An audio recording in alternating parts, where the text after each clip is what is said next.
Israel ने Hamas की leadership को खत्म करने के लिए कतर की राजधानी दोहा में बम गिरा दिए तो पूछा जाने लगा कि बात बात पर उम्मा की दुहाई देने वाले मुस्लिम देश उस वक्त कहां थे। सऊदी अरब से तो कतर की चलो नहीं बनती, लेकिन क्या यूएई के फाइटर जेट्स ने इजरायली जेट्स का पीछा किया?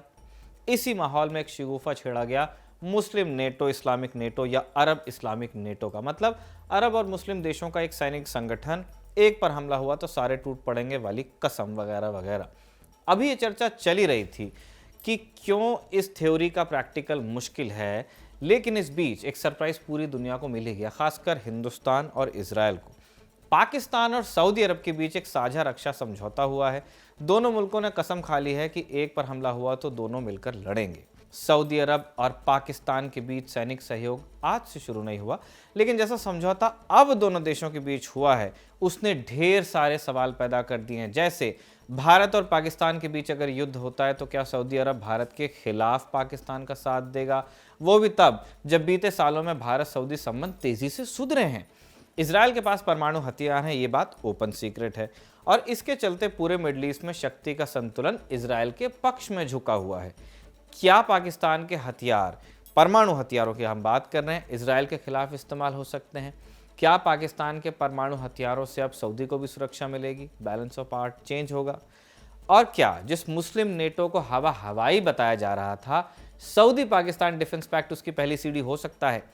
ये सवाल अकेले हमारे मन में नहीं है, भारत सरकार ने तक इस समझौते पर अपनी प्रतिक्रिया दी ही है। पूरी दुनिया के स्कॉलर इस डील पर अपनी राय रख रहे हैं, इसलिए आज का episode Saudi Pakistan defence pact को समर्पित है। नमस्कार, स्वीकार कीजिए निखिल का, आप देख रहे हैं हमारा इंटरनेशनल खबरों से जुड़ा बुलेटिन राजदूत।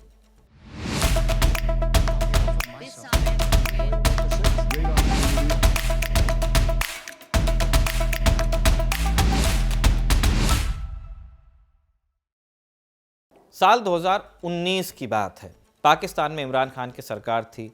अर्थव्यवस्था तब बेहद ख़राब थी, अभी भी है। हाई इन्फ्लेशन, बेरोजगारी और घटती हुई जीडीपी। फिर भी पूरे देश में जश्न का माहौल था, तैयारी चल रही थी, क्योंकि एक राजा पधारने वाले थे, या कह लीजिए प्रिंस। सऊदी अरब के क्राउन प्रिंस मोहम्मद बिन सलमान वो पाकिस्तान पहुंचने वाले थे। पाकिस्तान सरकार ने हाल ही में खर्चे कम करने के लिए अपनी सारी लग्जरी गाड़ियां बेच दी थी, लेकिन प्रिंस के लिए 300 प्राडो एसयूवी किराए पर ली गई। उनके आने पर 3,500 कबूतर उड़ाने की व्यवस्था की गई। सड़कों पर नाच गाना हुआ, रेड कार्पेट बिछाया गया। प्रधानमंत्री इमरान खान के घर में एक खास जिम बनवाया गया। जब एमबीएस गाड़ी में बैठे तो गाड़ी खुद इमरान खान ने चलाई। आर्थिक संकट से जूझ रहा और कंगाली झेल रहा मुल्क इतना तामझाम क्यों कर रहा था? क्योंकि पाकिस्तान ने यमन की लड़ाई में अपने सैनिक भेजने में आनाकानी की थी। कभी 2015 में यमन में हूती विद्रोह हुआ। हूती लड़ाकों ने राजधानी सना पर कब्जा किया और इस विद्रोह को कुचलने के लिए सऊदी अरब ने अपनी फौज उतारी और एक कॉल दिया कि हमारे जितने साथी हैं सब इस लड़ाई में हमारा साथ दें। लेकिन प्रधानमंत्री नवाज शरीफ ने पाकिस्तान की संसद यानी मजलिस शूरा से एक प्रस्ताव पास करा दिया कि यमन संकट का हल बातचीत से निकलना चाहिए और पाकिस्तानी सैनिकों को तभी लड़ाई में उतारा जा सकता है जब सऊदी अरब की संप्रभुता को खतरा हो जाए या मक्का मदीना पर आंच आए, जो वहाँ होली साइट्स हैं। दरअसल पाकिस्तान के लिए ये एक नाजुक फैसला था। एक तरफ था पक्का दोस्त सऊदी अरब, जहां दशकों से हजारों पाकिस्तानी सैनिक ड्यूटी देते आए थे, बदले में तेल और डॉलर मिल रहे थे, और दूसरी तरफ था ईरान, जिनकी शय पर हूती लड़ाकों ने यमन की सरकार की नाक में दम किया था। ईरान की पाकिस्तान के साथ सैकड़ों किलोमीटर लंबी सीमा लगती है। खैर, 2017 के साल में पनामा पेपर्स ने नवाज शरीफ की कुर्सी छीन ली और फिर शाहिद अब्बासी को कुछ वक्त के लिए प्रधानमंत्री बनाया गया। पाकिस्तान अस्थिरता से जूझ रहा था और ऐसे में उसे अपने पुराने दोस्त सऊदी अरब की याद आई। फरवरी 2018 में पाकिस्तान ने ऐलान किया कि वो 1000 से ज़्यादा जवान सऊदी भेजेगा, जो वहां पहले से मौजूद 1600 पाकिस्तानी जवानों के साथ तैनात रहेंगे। पाकिस्तान में पूछा जाने लगा कि इस फैसले ने अगर ईरान के साथ संबंध खराब कर दिए तो क्या होगा। तब सरकार ने कहा कि चिंता मत कीजिए, सब कुछ 1982 में सऊदी के साथ हुए अग्रीमेंट के तहत होगा, हमारे सैनिक यमन के झंझट में नहीं उलझेंगे। 1982 में हुआ अग्रीमेंट, यानी 2018 में जब ये बात चल रही थी तब सऊदी और पाकिस्तान के बीच सैनिक सहयोग वाले समझौते को 36 साल हो चुके थे। ये वाकया बताता है कि इन दो देशों के बीच रक्षा सहयोग कितना पुराना है, और ये 80 के दशक में भी नहीं, 60 के दशक में शुरू हुआ था। और यहाँ बात बस मिलिट्री एक्सरसाइज, मिलिट्री ड्रिल्स की नहीं है। पाकिस्तान ने सऊदी फौज को बनाने से लेकर सऊदी की तरफ से लड़ने तक हर काम किया है। एक ज़माना था कि पाकिस्तान की फौज पूरे मध्य पूर्व में तैनात रहती थी। कतर, जॉर्डन, कुवैत, संयुक्त अरब अमीरात, अलग अलग वक्त में इन्होंने वक्त वक्त पर पाकिस्तान की सेना की मदद ली है। इन देशों ने, इनके पास तेल से आया पैसा था और पाकिस्तान के पास ज़रूरत से ज़्यादा बड़ी फौज जो ट्रेनिंग और प्रोटोकॉल सिखाने के लिए एडवाइज़र के रोल में जा सकती थी या फिर सीधे लड़ाई में भी उतर सकती थी। 1967 में पाकिस्तानी सैनिक 6 डे वॉर में जॉर्डन की ओर से लड़े। एयरफोर्स पाकिस्तान की या पाकिस्तानी पायलट्स यानी इसराइल के खिलाफ लड़े। इजरायली जेट्स इन्होंने गिराए। फिर सितंबर 1970 में जब जॉर्डन की फौज और पीएलओ के बीच ब्लैक सितंबर वाला गृह युद्ध हुआ तो ब्रिगेडियर जियाउल हक जॉर्डन की ओर से लड़े, जो वहां एक पाकिस्तानी ट्रेनिंग मिशन को लीड कर रहे थे। बाद में पाकिस्तान के चीफ ऑफ आर्मी स्टाफ बने, राष्ट्रपति भी बने। कहने का मतलब ये कि मध्य पूर्व में डिफेंस पार्टनरशिप को पाकिस्तान में अच्छी नज़रों से देखा जाता था कि यह देश को एक मजबूत क्लब में स्थापित करता है। इन डिफेंस पार्टनरशिप में से सबसे मजबूत थी पाकिस्तान और सऊदी अरब की पार्टनरशिप। भारत के विभाजन के बाद सऊदी अरब उन पहले देशों में से एक था जिन्होंने पाकिस्तान को मान्यता दी। 1951 में दोनों देशों ने ट्रीटी ऑफ फ्रेंडशिप साइन की। 1960 के दशक में पाकिस्तानी एयरफोर्स के लोग सऊदी एयरफोर्स को बिल्ड करने और सऊदी सैनिकों को ट्रेन करने लगे। यहाँ तक मामला क्लाइंट और सर्विस प्रोवाइडर का लगता है, लेकिन 1969 में इसने अलग रुख लिया। इस साल यमन में गृह युद्ध चल रहा था।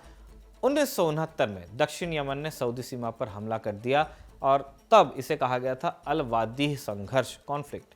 तब सऊदी एयरफोर्स बन ही रही थी तो पाकिस्तानी पायलट्स लड़ाई में उतरे। उन्होंने सऊदी एयरफोर्स के लाइटनिंग जेट्स उड़ाए जो ब्रिटेन से खरीदे गए थे, हमले को रोका। इन्हीं ऑपरेशंस के दौरान उन्होंने सऊदी पायलट्स को ट्रेनिंग भी दी और उन्हें युद्ध के लिए तैयार किया। इसके बाद 1970 और 1980 के दशक में दोस्ती और ज़्यादा बढ़ती गई। दो बड़े कारण थे, दोनों 1979 में घटे। पहली ईरान में इस्लामिक क्रांति होती है और उसके बाद मक्का की जो ग्रैंड मॉस्क है सऊदी अरब में, उस पर भी हमला होता है।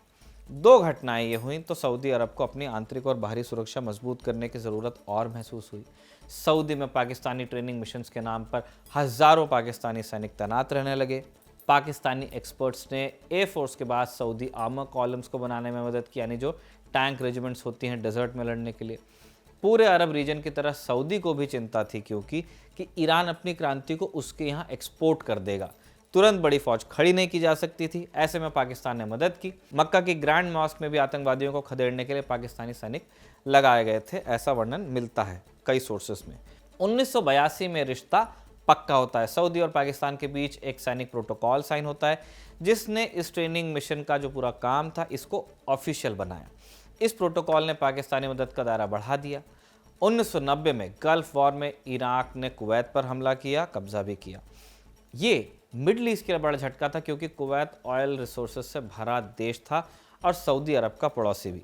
सऊदी अरब को लगा कि इराक का अगला निशाना वो भी हो सकता है, तो उसने और पाकिस्तानी बुला लिए। तब सऊदी अरब में पाकिस्तानी सैनिकों की संख्या 19,000 पहुंच गई थी। इस तरह पाकिस्तान सऊदी की मदद करता आया। तो पाकिस्तान को क्या मिला? बदले में सऊदी अरब तेल देता, इन्वेस्टमेंट देता। 1980 के दशक में एक पूर्व CIA अधिकारी ने दावा किया था कि सऊदी अरब ने पाकिस्तान के परमाणु कार्यक्रम के लिए $1 बिलियन से ज़्यादा की मदद की थी। यानी सऊदी अरब ने पाकिस्तान के परमाणु कार्यक्रम को एक तरह से फंड भी किया था। बदले में ये कहा गया कि सऊदी अरब को ज़रूरत पड़ने पर, खासकर अगर ईरान से कोई खतरा हो, तो पाकिस्तान से परमाणु हथियार मिल सकते हैं, अनऑफिशियल। 2003 में एक पाकिस्तानी सूत्र ने बताया कि तत्कालीन सऊदी क्राउन प्रिंस अब्दुल्ला के दौरे के दौरान एक गुप्त परमाणु समझौते पर बात हुई थी। इस कथित डील में सऊदी अरब को परमाणु सहायता देने के बदले में पाकिस्तान को तेल की अनलिमिटेड सप्लाई कमिट की गई थी। हालांकि दोनों देशों ने ऐसे किसी डील से इनकार किया, लेकिन कई रिपोर्ट्स में ऐसा बताया गया है। इसके अलावा सऊदी अरब पाकिस्तानी एलिट्स को, स्पेशली वहाँ के प्राइम मिनिस्टर्स को शरण दे चुका है। 1999 में सैन्य तख्ता पलट के बाद सऊदी शाही परिवार ने नवाज शरीफ को शरण दी थी। सऊदी अरब के ही दबाव और बातचीत के बाद परवेज मुशर्रफ ने उन्हें और उनके भाई शहबाज को रिहा किया था। शर्त रखी थी कि देश छोड़कर चले जाएं, और इसके बाद नवाज और शहबाज रियाद ही गए थे, जहां सऊदी शाही परिवार ने उन्हें पूरी सुरक्षा और सम्मान के साथ होस्ट किया। इसी सब की दुहाई देकर सऊदी ने यमन संकट के वक्त पाकिस्तान से मदद मांगी थी। सारी पार्टनरशिप्स की तरह सऊदी पाकिस्तान संबंधों में भी उतार चढ़ाव रहा है। जैसे बीते कुछ सालों में सऊदी ने पाकिस्तान को जो लोन माफ़ किए थे वो मांग भी लिए थे। काफ़ी बातचीत के बाद पाकिस्तान को मोहलत दी गई। लेकिन 17 सितंबर 2025 को जो हुआ उसने ये साफ कर दिया कि घनिष्ठता अब चरम पर पहुंच रही है, उसका रुख चेंज हो रहा है। इसमें डोनाल्ड ट्रंप वाला एंगल भी हम उस पर आएंगे। पाकिस्तान के प्रधानमंत्री शहबाज शरीफ 17 सितंबर को सऊदी अरब पहुंचे। सऊदी अरब और पाकिस्तान ने एक जॉइंट स्टेटमेंट में कहा है कि क्राउन प्रिंस ने शहबाज शरीफ को न्योता दिया था। इसके बाद दोनों देशों ने एक बयान जारी किया। कहा, पाकिस्तानी प्रधानमंत्री और सऊदी अरब के क्राउन प्रिंस ने स्ट्रेटेजिक म्यूचुअल डिफेंस एग्रीमेंट पर साइन किए हैं। दोनों देश किसी भी तरह के अग्रेशन के खिलाफ काम करेंगे। अगर दोनों देशों में से किसी एक के खिलाफ कोई हमला होता है तो दोनों के खिलाफ हमला माना जाएगा। भारत के विदेश मंत्रालय के प्रवक्ता रणधीर जायसवाल ने इस पर प्रतिक्रिया दी है। उन्होंने कहा कि भारत सरकार को इस बात की जानकारी थी कि दोनों देशों के बीच लंबे समय से समझौते को लेकर बात चल रही है, वही ऑफिशियल हुई है। हम इस समझौते का भारत की राष्ट्रीय सुरक्षा के साथ साथ क्षेत्रीय और वैश्विक शांति पर पड़ने वाले असर का एनालिसिस करेंगे। बहुत सारी बातें कह रहे हैं, यहाँ से लेकर के मध्य पूर्व से लेकर यूएस तक। आगे जायसवाल ने कहा कि सरकार भारत की राष्ट्रीय हितों की सुरक्षा के लिए प्रतिबद्ध है। भारत अभी इस समझौते की समीक्षा करेगा। पाकिस्तान अपने बूते भारत के लिए एक चैलेंज है, लेकिन असाध्य चुनौती नहीं है। जब उसे विदेशी मदद मिलती है तब समस्या खड़ी होती है। हमने ऑपरेशन सिंदूर में यही देखा। पाकिस्तान को पल पल के अपडेट कहां से मिल रहे थे? चीन से। अंततः भारत ने अपने लक्ष्य हासिल किए, लेकिन भारत में इस बात पर गौर किया गया कि चीन ने कितना बढ़ चढ़कर पाकिस्तान का साथ दिया था सिंदूर में। ऐसे में अगर पाकिस्तान को नेटो जैसी सुरक्षा सऊदी अरब से मिलने लगेगी, जो रिसोर्सफुल देश है, तो भारत की चिंताओं में इजाफा हो सकता है। साउथ एशिया में जियोपॉलिटिक्स पर गहरी नज़र रखने वाले माइकल कुगलमैन ने एक्स पर लिखा कि पाकिस्तान ने न सिर्फ एक नया म्यूचुअल डिफेंस पैक्ट किया है, बल्कि उस देश के साथ किया है जो हिंदुस्तान का भी टॉप पार्टनर है। यह समझौता भारत को पाकिस्तान पर हमला करने से रोक नहीं सकता, लेकिन तीन बड़ी पावर्स चीन, तुर्की और पाकिस्तान एक साथ अब दिख रहे हैं। पाकिस्तान अभी बहुत अच्छी स्थिति में है। प्रोफेसर ब्रह्म चिलानी ने एक्स पर लिखा, मोदी ने सऊदी अरब को रिझाने में सालों लगाए। सऊदी से संबंधों को स्ट्रेटेजिक पार्टनरशिप तक ले गए और लगातार दौरे भी किए, यहां तक कि इसी साल अप्रैल में भी गए थे। अब प्रधानमंत्री के जन्मदिन पर सऊदी क्राउन प्रिंस ने बहुत ही बुरा सरप्राइज दिया है। अब सऊदी और पाकिस्तान किसी एक पर भी हमला दोनों पर हमले की तरह देखेंगे। इसके अलावा अमेरिका में पाकिस्तान के राजदूत रहे हुसैन हक्कानी ने एक्स पर लिखा, बहुत संभव है पाकिस्तान अब सऊदी अरब से पैसा लेकर अमेरिकी हथियार खरीदने में सक्षम होगा जो उसकी ज़रूरत है। एक पाकिस्तान और आधे तुर्की को छोड़ दें तो मुस्लिम जगत में हिंदुस्तान के खिलाफ कोई नहीं है। सऊदी अरब से भारत के संबंध बहुत अच्छे हैं। वहाँ के क्राउन प्रिंस मोहम्मद बिन सलमान हिंदुस्तान आते हैं तो प्राइम मिनिस्टर प्रोटोकॉल तोड़कर एयरपोर्ट जाते हैं, वो स्टेट गेस्ट होते हैं। जब प्रधानमंत्री सऊदी जाते हैं तो सऊदी एयरफोर्स के जेट उन्हें हवा में एस्कॉर्ट करते हैं। भारत दुनिया के सबसे बड़े तेल खरीदारों में से एक है और सऊदी में बहुत बड़ी संख्या में भारतीय काम भी करते हैं। ऐसे में भारत ज़रूर अपनी चिंताओं को सऊदी से साझा करेगा। संभव है कि इस पर काम चल भी रहा हो। अब आते हैं दूसरे एंगल पर। इजराइल हमेशा से कहता आया है कि उसे सिर्फ ईरान के न्यूक्लियर प्रोग्राम से दिक्कत नहीं है, वो पाकिस्तान के न्यूक्लियर ज़ख़ीरे को भी अपने लिए सही नहीं मानता है। ऐसे में इजराइल इस सवाल का जवाब ज़रूर जानना चाहेगा कि सऊदी पाकिस्तान डिफेंस पैक्ट का मतलब क्या ये भी है कि पाकिस्तान के न्यूक्लियर हथियार सऊदी को सुरक्षा देंगे? इससे मिडिल ईस्ट में पावर इक्वेशन कितनी बदलेगी? अब तक इजराइल को एक एज रहा है, क्या ये एज ख़त्म होगा या कम होगा? अफगानिस्तान और इराक में यूएस के पूर्व एम्बेसडर ज़ल्माय खालिलज़ाद ने इसे लेकर एक ट्वीट किया। ज़ल्माय ने लिखा कि पाकिस्तान सऊदी संबंधों में एक महत्वपूर्ण कदम की घोषणा हुई है। क्या ये कतर में एक लक्ष्य पर इजरायली हमले की प्रतिक्रिया थी, या क्या ये लंबे समय से चली आ रही अफवाहों की पुष्टि करता है कि पाकिस्तान परमाणु हथियार कार्यक्रम सऊदी द्वारा अनऑफिशियल तरीके से स्पॉन्सर्ड था? क्या समझौते में कुछ गुप्त चीज़ें भी हैं तो क्या हैं? पाकिस्तान के पास परमाणु हथियार हैं जो इजराइल के साथ मिडल ईस्ट में टारगेट्स को हिट कर सकते हैं। कई सवाल हैं और वक्त भी ख़तरनाक है। कई एक्सपर्ट्स की इसे लेकर वैसे राय अलग भी है। खासकर सऊदी अरब और इजराइल के संघर्ष के संदर्भ में पाकिस्तानी एनालिस्ट मोहित पीरज़ादा लिख रहे हैं कि सऊदी अरब और इजराइल के बीच कभी कोई युद्ध नहीं हुआ है। 1948, 56, 67, 73 अरब इजराइल युद्ध हुआ, लेकिन सऊदी अरब कभी इसमें शामिल नहीं हुआ। फिर भी बहुत सारे पाकिस्तानी मानते हैं कि पाकिस्तान सऊदी रक्षा समझौता इजराइल के खिलाफ है। ऐसा क्यों? 9 सितंबर को दोहा पर इजराइल के हमले के बाद सऊदी अरब और उसके सहयोगी देशों जैसे UAE, Bahrain, Sudan, Morocco, Jordan, मिस्र, इन्होंने अब्राहम अकॉर्ड्स पर कोई नकारात्मक टिप्पणी नहीं की और न ही इजराइल के साथ अपने डिप्लोमेटिक रिलेशंस को कम किया, ख़त्म किया। फिर भी कई पाकिस्तानी सोचते हैं कि सऊदी अरब पर इजराइल हमला कर सकता है। इजराइल के हवाई हमले दोहा पर हुए और ये सवाल है कि क्या ये विमान सऊदी हवाई क्षेत्र या रेड सी के रास्ते आए। सऊदी अरब या जनरल रहील शरफ के इस्लामिक मिलिट्री काउंटर टेररिज्म कोalition जो रियाद में बैठता है, उन्होंने इन विमानों को क्यों नहीं पकड़ा। फिर भी कई पाकिस्तानी यकीन करते हैं कि सऊदी पाकिस्तान रक्षा समझौता इजराइल के खिलाफ जा सकता है।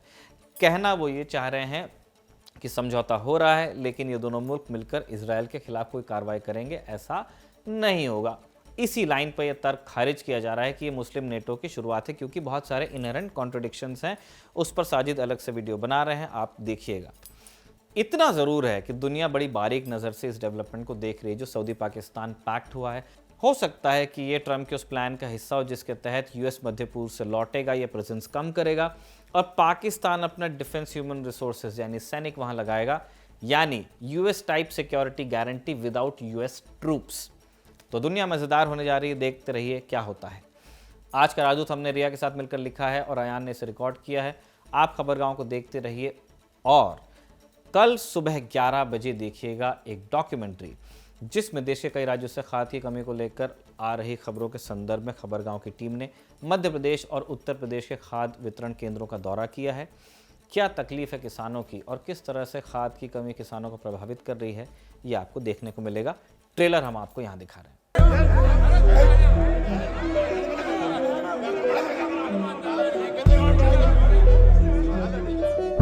ये कहानी है उन हाथों की जो धरती को सींचते हैं लेकिन अब खुद खाली हैं। देश के लिए अन्न बीजने वाला किसान व्यवस्था के आगे बेबस है, क्योंकि इनके पास जमीन तैयार है, बीज है, लेकिन खाद नदारद है।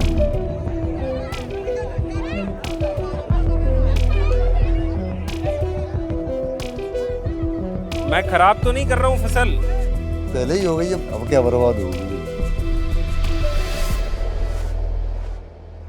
सवेरे से आई हुई 6 बजे से। 6 बजे से खाना पीना कुछ पानी कुछ लिया अभी? कुछ नहीं, और बीमार पड़े थे अलग। हम लोग 4 बजे की आए हैं, कल भी ना मिला मुझे और 2 कट्टा ले जायरों में 2 ही कट्टा लेने आए। डीएपी के 2। ये किसान है, ये ब्लैक में खाद ले जा रहे हैं। पूरी नेताओं का प्रोपेगेंडा है जी।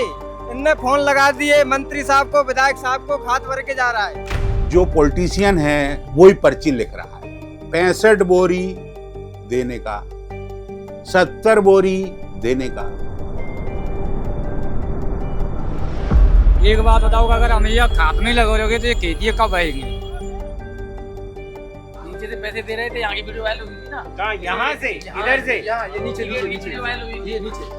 अब इससे ज्यादा सबूत और क्या हो सकता है? ये पीछे वाला दरवाजा है और वो पैसा जा कहाँ से रहा है? यहाँ से। बारिश में क्यों खड़े हो? खाद लेने के लिए। कितने बजे आए थे खाद लेने के लिए? 7 बजे आए। इसकी पहुंच है, उसको खाद मिल रहा है। गरीबों को जा बाहर में, गरीबों को मरने दो, ये हो रहा है। कल ही मैं आया, आज भी आया हूँ, कल शाम 6 बजे गया हूँ यहाँ से। अच्छा, बिना खाली आ खाली आ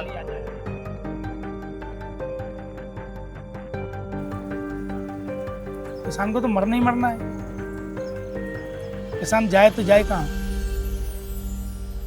जब इतना सब कुछ दिक्कत है लाइफ में किसान की, तो फिर वो क्यों खेती ही करना चाहता है? फिर हर आदमी यही सोच ले कि मैं बाजार से लेके खा लूंगा, बस समझो, तो बाजार में आएगा कहाँ से?